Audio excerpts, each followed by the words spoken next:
তো গাইজ আজি হ'ল ছেকেণ্ড দিনা বিহুৰ চবকে হেপী বিহু চাই থাকিব ছেকেণ্ড দিনা চাই থাকিব কি ধামাকা মোৰ এইটো গেটআপ পাপাহঁতে মিউজিক চেয়াৰ খেলি আছে অলপ আগৰ পৰা এইয়া পৰিৱেশ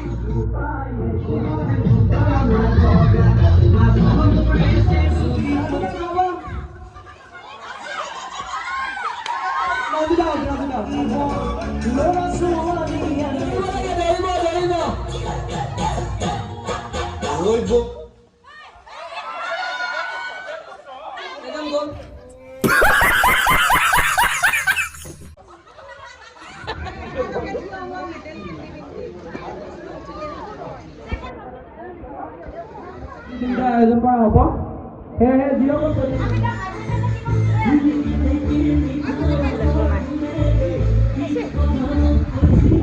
আহি পাই গ'লো গাইজ এতিয়া ফ্ৰণ্টত একদম পুৰস্কাৰ মানে ভিতৰত চলি আছে পুৰা ধামাকা এনেকৈ ভিতৰত চলি আছে প্লাছ মোৰ গান গোৱা আছে চ' দেখাম পুৰা একদম ধামাকা হ'ব আৰু চাৰি গ'ল লাষ্টলৈ কি প্ৰাইজ পাই গৈছে আকৌ আজিও পালে ড্ৰয়িঙত থাৰ্ড প্ৰাইজ বঢ়িয়া কংগ্ৰেচুলেশ্যনছ অনুৰোধ জনাইছোঁ লগতে আমাৰ স্থায়ী সভাপতি অজিত পালাকাদেৱে জুলি শইকীয়া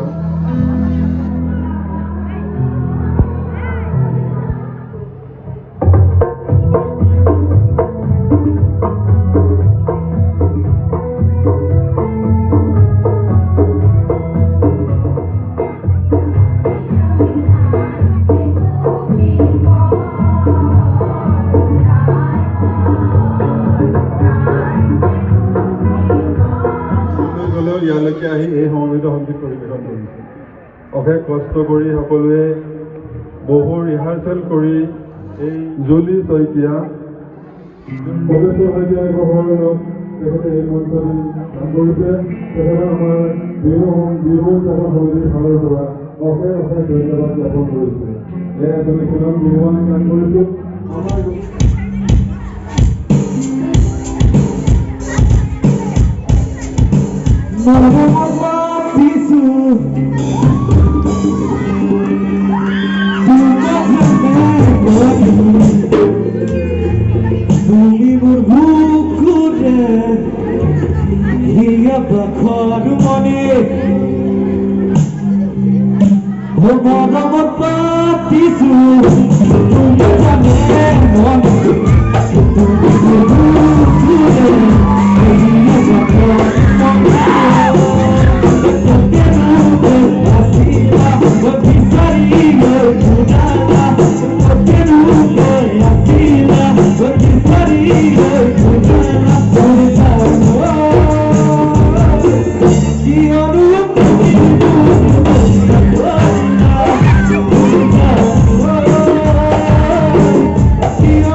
এতিয়া আমাৰ সংঘৰ সন্মানীয় উপদেষ্টা ডক্টৰ জয়ন্ত দাস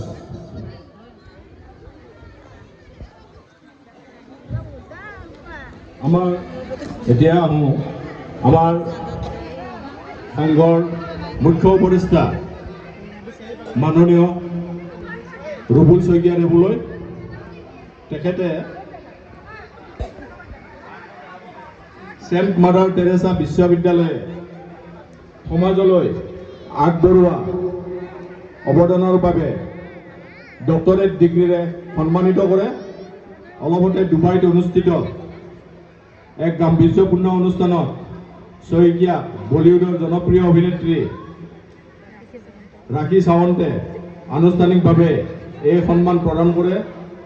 উল্লেখযোগ্য যে পূৰ্বে শইকীয়াই অসম বিকাশ মঞ্চ বঁটা, নেশ্যনেল এক্সিলেঞ্চি বঁটা, বাবু জগজীৱন ৰাম বঁটা, কলাগুৰু বিষ্ণু ৰাভা আদি বঁটাৰে সন্মান লাভ কৰে। তেখেতে আমাৰ সংঘৰ নিৰ্মাণ কাৰ্যৰ পৰা আজিলৈকে প্ৰতিটো দিশত এক গুৰুত্বপূৰ্ণ ভূমিকা পালন কৰি আহিছে। অনাগত দিনবোৰতো তেওঁৰ পৰা আমি বিশেষ সহায় সহযোগিতাৰ আশা কৰিম। বিশেষকৈ আমাৰ এই মঞ্চখনৰ প্ৰেক্ষাগৃহটো, ৰাজহুৱা প্ৰেক্ষাগৃহটো অসম চৰকাৰৰ লগত যোগাযোগ কৰি তেখেতে এক সুন্দৰ ৰূপ দিব বুলি মোৰ দৃঢ় বিশ্বাস থাকিল। আৰু আজিৰ অনুষ্ঠানত এই বঁটাৰে সন্মানিত হোৱাৰ বাবে আমাৰ সংঘৰ তৰফৰ পৰা তেখেতক বিশিষ্ট সমাজকৰ্মী হিচাপে বিবেচিত কৰা হয়। আৰু এই বঁটা তেখেতক প্ৰদান কৰিব মাননীয় উপসভাপতিদেৱ হৃদয়ানন্দ শইকীয়াই।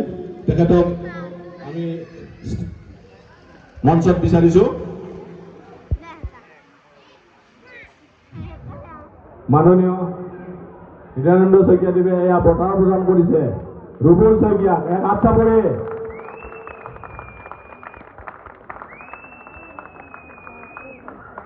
আৰু এই সুযোগতে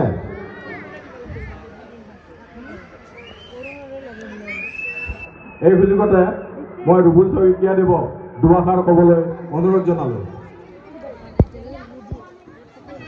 নমস্কাৰ।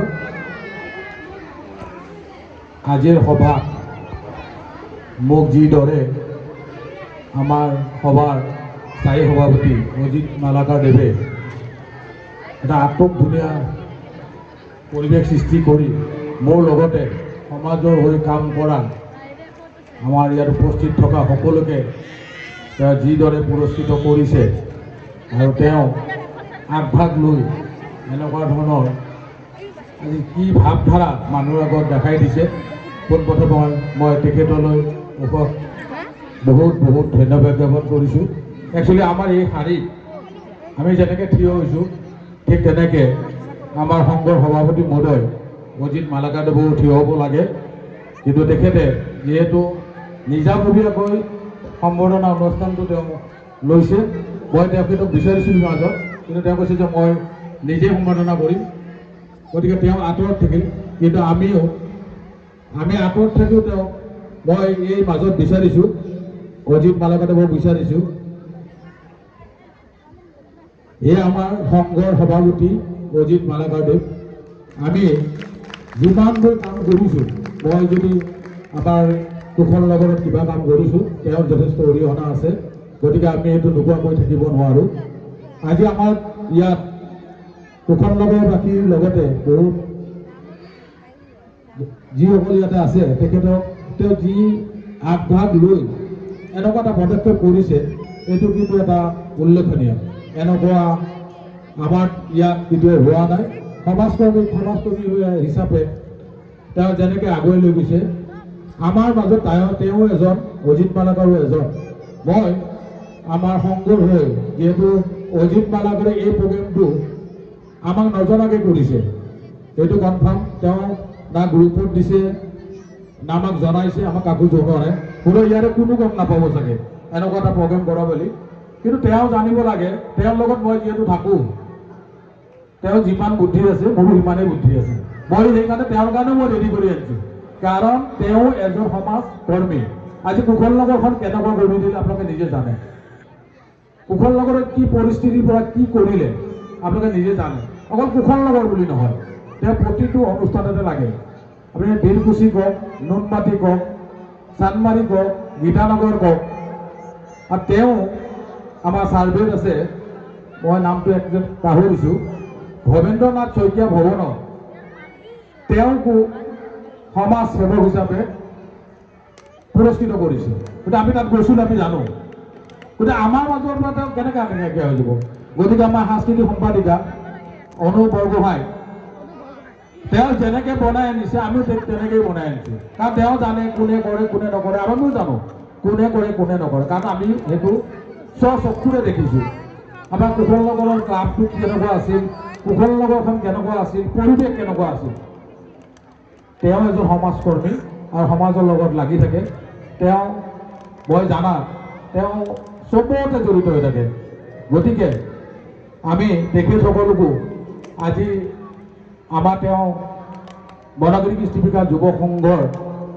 সভাপতি কিন্তু তেওঁক নোকোৱাকৈ তেওঁৰ পাৰ্মিশ্যন নোলোৱাকৈ অনুমতি নোলোৱাকৈ আমি তেওঁকো সংঘৰ তৰফৰ পৰা আৰু সমকুশল লগৰ ৰাইজৰ হৈ তেওঁক আমি সমাজ সেৱক হিচাপে আমিও এটা সৰু উপহাৰ এটা দিব বিচাৰিছোঁ গতিকে মই উপহাৰটো লৈ আহিব কাৰণে অনুৰোধ কৰিছোঁ পোনপ্ৰথমতে আমি তেওঁক এখন শৰাইৰে সম্বৰ্ধনা জনাম প্ৰথম গামোচাখন দিওঁ গামোচা এয়া আমাৰ সংঘৰ সাংস্কৃতিক সম্পাদিকা অনু গায়নে এখন ফুলাম গামোচাৰে সম্বৰ্ধনা জনাইছে লগতে শৰাইখন দিবৰ কাৰণে মই আমাৰ উপসভাপতি হৃদয়ানন্দ শইকীয়াদেৱক অনুৰোধ জনাইছোঁ এই শৰাইখনত লিখা আছে অজিত মালাকাৰ সমাজকৰ্মী গতিকে আমিও কাক কোন কেনেকৈ কাম কৰে আমিও গম পাওঁ গতিকে তেখেতক আমি এখন শৰাইৰে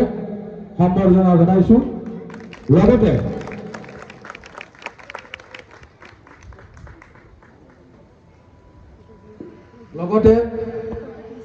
মই জগদীশ ঠাকুৰীয়াক বিচাৰিছোঁ মঞ্চত জগদীশ ঠাকুৰীয়া আমাৰ সংঘৰ সভাপতি উপদেষ্টা গতিকে তেখেত এখন মানপত্ৰ আৰু